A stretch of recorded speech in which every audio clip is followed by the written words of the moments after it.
যে আমরা আমার পরীক্ষা তো 1 বছর দেরি আমরা আছে। আমরা সপ্তাহে 2 দিন করে ক্লাস নিয়ে 5 থেকে 6 মাস আমরা চেষ্টা করব 5 মাসের মধ্যে শেষ করে দিতে। কারণ কি, আপনার তো নিজের পড়তে হবে 1 মাস, নিজে প্রস্তুতি নেবেন। পরীক্ষার দিন তো আর আপনি এখানে ক্লাস করে পরীক্ষা দিতে যাবেন না।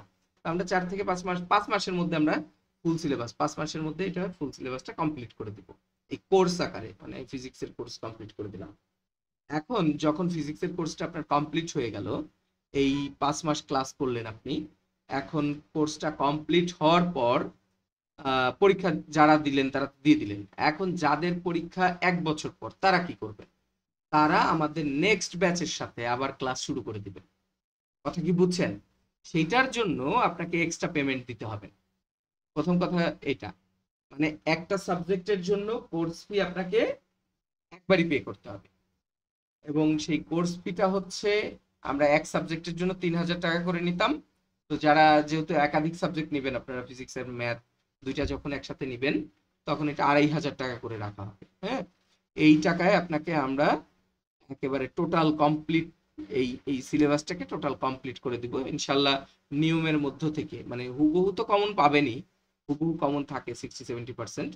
নিয়মের মধ্যে মানে একটু ডিজিট চেঞ্জ করে, মানে একটু যদি এই অঙ্কটা যদি একটু ডিজিট চেঞ্জ করে দেয়, পারা যাবে না? হ্যালো। তবে আচ্ছা, আমি একটু একটা একটা জিনিস বলে দেই, যে এই যে এইটা দিয়ে তো আমরা একটা সেট শেষ করতে চাইছিলাম। সেটের প্রথমটা কি পাইছি? সেটের প্রথমটা পাইছি থিওরি ক্লাস, মানে সরি থিওরি কোশ্চেন। তারপরেরটা পাইলাম একটা সূত্রের প্রমাণ। এখন ম্যাথটা কিভাবে আসবে তাহলে?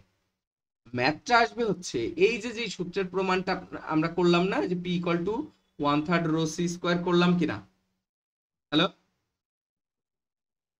তো যে আপনাকে রোর মান দিয়ে দিল, রোর মান দিল ধরেন 1.25 গ্রাম পার সেন্টিমিটার কিউব, গ্যাসের ঘনত্ব দিয়ে দিল, এবং প্রেসার দিয়ে দিল, প্রেসার পি ইকুয়াল টু 60 ডায়ন।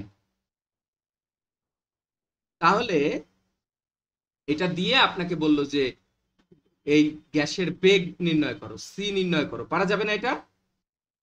যাবে স্যার। এখন আসেন, এই যে আমি যেটা বললাম যে হুবহু পাবেন আর কিছুটা নিয়মের মধ্যে পাবেন। এখন নিয়মের মধ্যে কি পাবেন? ধরেন কোনো একবার এই যে 1.25 দিছে, কোনোবার দিছে 2.65, এই জায়গায় 60 জায়গায় দিছে 50। এই ডিজিট চেঞ্জ করে দিলে পারা যাবে না? ডিজিট চেঞ্জ করে দিলে কি কমনই কমনই বলা যায় কিনা ওইটাকে? জি তো এরকম একটু চেঞ্জ করে দিতে পারে। তো ইনশাল্লাহ আমরা যা কোর্সের মধ্যে করব, এর থেকে ইনশাল্লাহ কমন আসবে। তো এই কোর্সটা আমরা 6 মাসের মধ্যে বা 5 মাসের মধ্যে কমপ্লিট করব।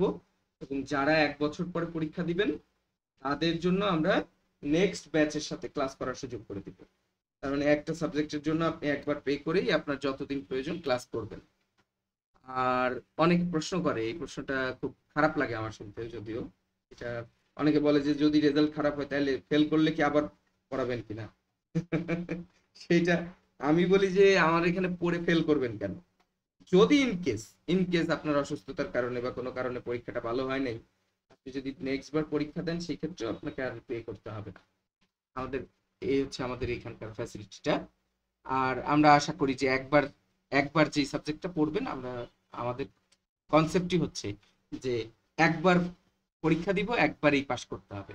এবং যারা এবার ভর্তি হয়েছেন, ঠিক 3.5 বছর পরে আপনাদের এএমআই কমপ্লিট করে বিএসসি ডিগ্রি অর্জন করে আইবির মেম্বার হিসেবে মেম্বারশিপ পেয়ে যেন কমপ্লিট ইঞ্জিনিয়ার আপনি হইতে পারেন, এই টার্গেট নিয়েই আমরা শুরু করব।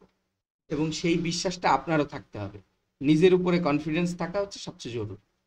আর যারা এই যে নেগেটিভ কথাবার্তা বলে, নেগেটিভ কথা যারা বলে, মানে আমার আমার এক্সপিরিয়েন্স বলি, যারা নেগেটিভ কথা বলতো তাদের সাথে আমি বসতামই না।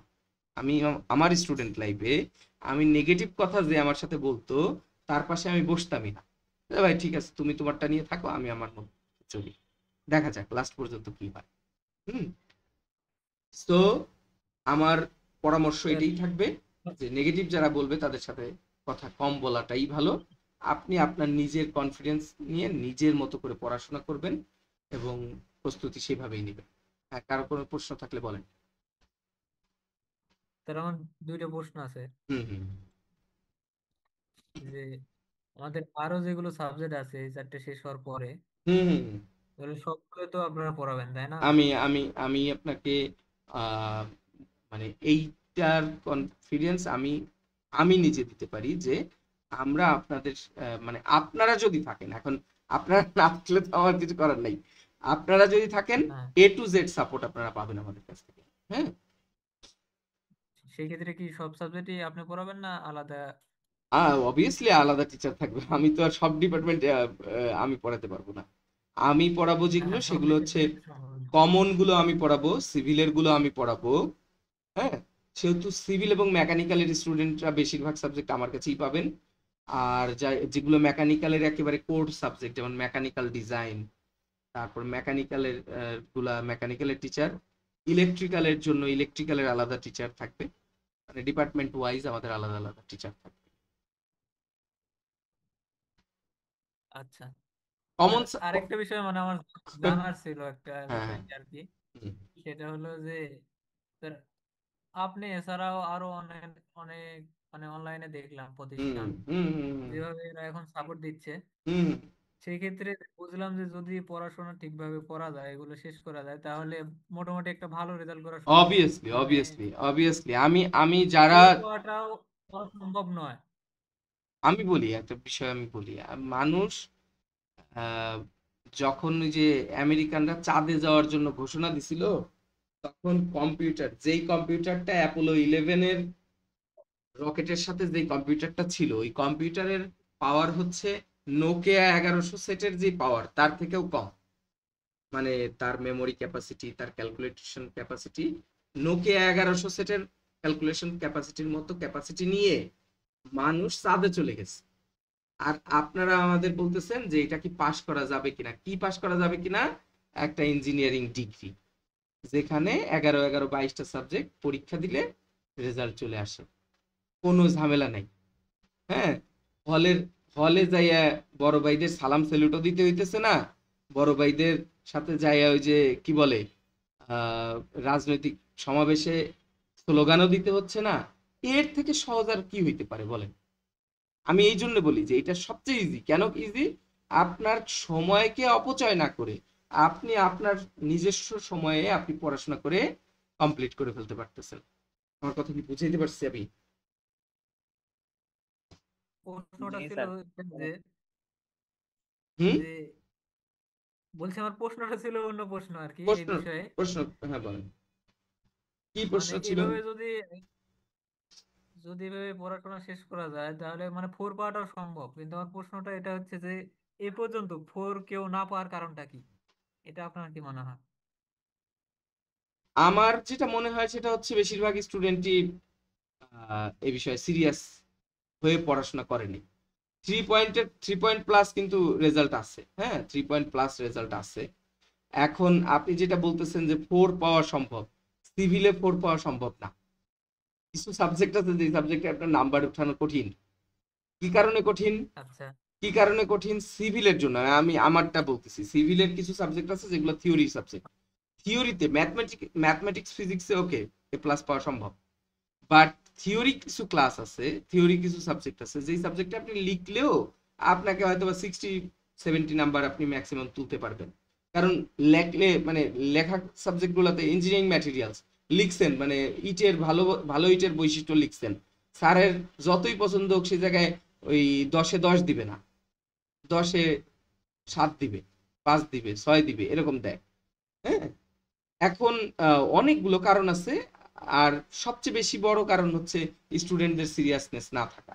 আপনি বলতেছেন যে 4 পাওয়া সম্ভব, আপনি এই সেমিস্টারে ভর্তি হয়েছেন না? জি, আচ্ছা, এই সেমিস্টারে ভর্তি হয়েছেন, আপনি সিরিয়াসলি যদি পড়াশোনা করেন, আপনি কোন ডিপার্টমেন্টের?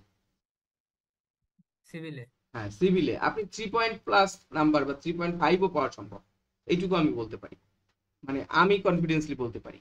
কারণ এখন এই যে আপনি অনলাইনে আজকে আমার সাথে ক্লাস করতে পারতেছেন, আমাদের সময় আমরা এটা পাই নাই।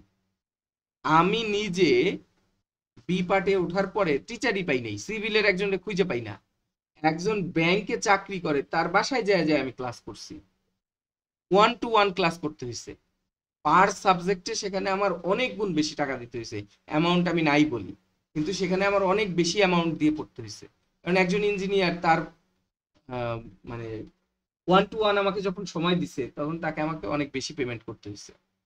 কিন্তু এই যে আপনি যেটা বললেন যে অনলাইনে সেটা অবশ্যই। আমার এখানে ক্লাসের সুযোগ পাচ্ছেন, তারপরে আপনি কি বলে আহ, আরো আরো অনেকেই এখন হেল্পফুল, মানে ক্লাস বানাচ্ছে, ক্লাস করাচ্ছে, অনলাইনে ক্লাস করাচ্ছে, সুন্দর বই তৈরি করে দিচ্ছে। এগুলো আমাদের সময় ছিল না, অ্যাভেলেবেল ছিল না। সেই জন্য আগের পাশের হার রেজাল্টের পরিমাণ খারাপ হলেও এখন যে সুযোগ সুবিধা আপনারা পাচ্ছেন, একেবারে রেডিমেড জিনিসপত্র পাচ্ছেন, আপনাদের জন্য এটা অবভিয়াসলি ভালো সুযোগ। এবং আপনাদের এই যে ভিতরে যে ফোর পাওয়ার যে আগ্রহ তৈরি হয়েছে, এটাই একটা বেস্ট মানে ফিডব্যাক আমি মনে করি। কারণ আহ, বেশিরভাগ এমআই স্টুডেন্টের মুখে আমি যেটা শুনি যে এটা পাশ করা যাবে তো, তার মানে সে পাশ করলেই খুশি। হ্যাঁ, পাশ করলেই খুশি এটা হওয়া যাবে না। ঠিক আছে, আর কারো কোনো। আমিও নিজে এই দুইটা বিষয় অনুধাবন করলাম হুম হুম। যে আগে এরকম আমরা এখন যেরকম ফেসিলিটি পাচ্ছি, সুযোগ আছে, এটা ছিল না। ছিল না, আরেকটা ছিল যেটা না। বললেন, নাম্বার হুম হুম। নাম্বার হয়তো বা স্যারেরা ফুল, আমরা যত ভালোই লিখি, আপনি যত ভালো লিখেন, স্যার ফুল নাম্বার দিবে না। না, এইটা একেবারে আমি বলতে পারবো অথবা না। এইটা আমি এগ্রি করি না, কারণ আমি নিজে নিজে নাম্বার পাইছি। হ্যাঁ, আমি নিজে নাম্বার পাইছি, অতএব আমি বলবো না এটা, এইটা বলা যাবে না। আপনি যদি লেখেন, ভালো করে যদি লেখেন, অবশ্যই নাম্বার পাবেন। আর ইংলিশ গ্রামার সম্পর্কে প্রশ্ন করছিলেন কে? হ্যালো,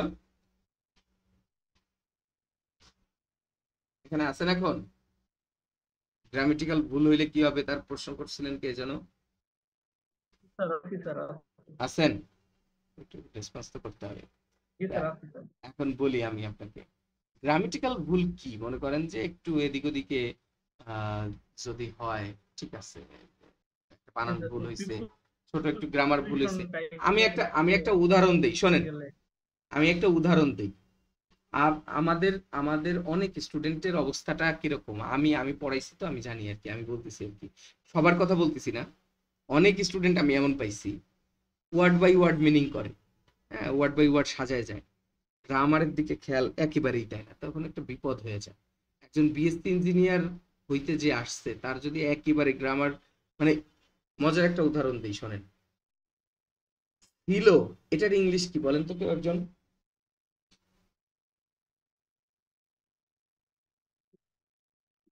হ্যাড মানে কি? হ্যাঁ, ছিল। ছিল। ওয়াজ মানে কি?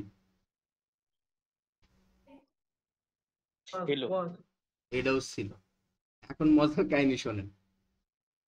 এখন আই ওয়াজ এ স্টুডেন্ট, হ্যাঁ, আই ওয়াজ এ স্টুডেন্ট, ঠিক আছে না? মানে আমি একজন, আমি একজন ছাত্র ছিলাম। আর আই হ্যাড এ ফুটবল, আমার একটি ফুটবল ছিল। আমার একটা ফুটবল ছিল, তার মানে আমি একজন, বা এই জায়গায় এটার উচ্চারণ ছিল রাখার জন্য আমি আর একটু কাজ করি, সেটা হচ্ছে হি। হি, এইটাও আমি হি দেই, তার এই দেই সবকিছু, he had a football, he was a student. এখন ছিল মানে তো হ্যাডও হয় ওয়াজও হয়। এখন সে মনে করেন যে সিলোর ইংলিশ লিখলো যে হি ওয়াজ এ ফুটবল, ঘটনা কি ঘটছে বলেন? সে একজন ফুটবল ছিল, বলতে হবে না। তাইলে তাইলে এইটা এইটা মারাত্মক অর্থের বিকৃতি ঘটছে না? জি স্যার। এইরকম ভুল তো করা যাবে না। মানে এইটা মানে এখন আপনি বললেন যে আমি তো সিলোর ইংলিশই লিখছি, এইরকম করা যাবে না। আরেকটা জিনিস আপনাদের বলি, আর কয়েক মিনিট আছে যেহেতু, আপনারা বিরক্ত টিরক্ত হচ্ছেন নাকি? অনেক লম্বা ক্লাস করে ফেলছে আজকে। স্যার। হ্যাঁ, না স্যার, বুঝতেছি স্যার। বুঝতেছেন কিছু? আচ্ছা, এখন জি স্যার। এখন ইন্টারেস্টিং একটা বিষয় হচ্ছে, আপনারা ইংলিশ শেখার সময় আপনারা কেন ইংলিশে লিখতে পারেন না সেটা একটু বলি। আপনারা ভয়েস শিখছেন, ভয়েস চেঞ্জ। জি স্যার। আচ্ছা, ভয়েস কেন শিখছিলেন? পরীক্ষায় পাশ করার জন্য। পরীক্ষায় পাশ করার জন্য। এই জন্যই আমরা এই জায়গায় এসে ইংলিশে ধরাটা খাই। এখন পরীক্ষায় পাশ করার জন্য শিখার কারণে কি ধরাটা খাইছি আমরা সেটা একটু চিন্তা করি। সেটা হলো যে বলেন অ্যাক্টিভ ভয়েস আর প্যাসিভ ভয়েস অর্থ তো সেমই থাকে তাই না? যেমন rice, I eat rice, rice is eaten by me, দুইটা তো কথাই একই। কেন এটা শেখানো হয়েছিল? এটা কি আমাকে বুঝাইছিল কখনো যে এটা কেন শিখতে হয়েছে? ব্যবহারিক প্রয়োগ শেখা হয়নি এই যে ব্যবহারিক প্রয়োগই শিখি নাই। তাহলে প্রবলেমটা কি হয়েছে? এখন আপনি ইঞ্জিনিয়ারিং বিষয়ে যখন একটা কিছু লিখতে যাবেন, ধরেন ইঞ্জিনিয়ারিং ম্যাটেরিয়ালস এর বিষয়ে বা ফিজিক্স এর বিষয়ে কিছু লিখবেন, কোন ভয়েসে বেশি লেখা হয়, অ্যাক্টিভ না প্যাসিভ? অ্যাক্টিভ। সর্বনাশ এই জায়গাতেই হয়। ইঞ্জিনিয়ারিং ক্ষেত্রে বেশি বেশি ব্যবহার হয় প্যাসিভ। আপনি বলবেন না যে বিল্ডিং ইজ কনস্ট্রাক্ট, মানে বিল্ডিং ইজ কনস্ট্রাক্টিং, বিল্ডিং তৈরি হইতেছে, নিজে নিজে বিল্ডিং তৈরি হইতেছে, না স্যার তাহলে বলতে হবে কি? না স্যার, বিল্ডিং ইজ বিল্ডিং তৈরি হচ্ছে। Building is constructed by someone. কথা কি বুঝতেছেন? তাহলে জি। বিল্ডিং ইজ কনস্ট্রাক্টেড, তার মানে আপনি কার বিষয়ে বলতেছেন? আপনি একটা বস্তুর বিষয়ে বলতেছেন। ইঞ্জিনিয়াররা কি নিয়ে আলোচনা করে? বস্তু নিয়ে আলোচনা করে। বস্তু তো আর নিজে নিজে কাজ করে না, বস্তু অন্যের দ্বারা হয়, কাজ করা হয়। অতএব বেশিরভাগ লিখতে হয় প্যাসিভ ভয়েসে। আর এই কনসেপ্টটাই আমাদের শেখায় নাই। আমাদের শুধু শিখাইছে ভয়েস শেখো 5টা মার্ক পায় যাবা ইংলিশ গ্রামারে। সর্বনাশ কই করছে আপনার, বুঝছেন এবার?